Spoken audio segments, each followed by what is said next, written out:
Water and AI are two things that are rarely discussed together, but they should be, because in our future, our ability to use AI or artificial intelligence is going to be severely restricted by the availability of water in the world.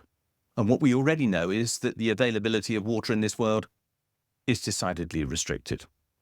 Let's not for a moment take note of the fact that our water is rubbish in the UK, polluted, full of human excrement, and very often in short supply because there are so many leaks in our water system. But instead, let's note that around the world, water is getting very much scarcer. We know that in parts of the Middle East, major rivers are drying up. We know that there are problems with the expansion of deserts across the world. We know that this is even threatening places in the USA. And yet at the same time, we also know that we are seeing a massive expansion in the capacity of computers and their ability to deliver AI, which is artificial intelligence, the surface of which we're only just about beginning to scratch. But, and this is the massive but, AI absorbs enormous computing power.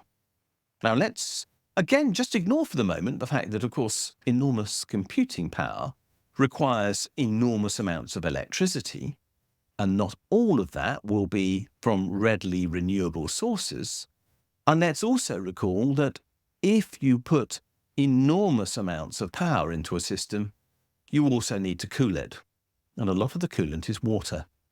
And that water often goes to waste after it's been used for this purpose. So AI is associated with the creation of massive banks of computers at central hubs to drive systems run by companies like Amazon and Google, which will result in vast demands for new water as well as more power. And I don't know, and I don't think anyone knows, where all that water is going to come from. We might end up with a trade-off, which is, will we have enough water for the world so that people can drink? Will we have enough water for the world so that people have enough food? Or will we have AI? And that's a trade-off that I don't think is being discussed as yet, and I think it needs to be.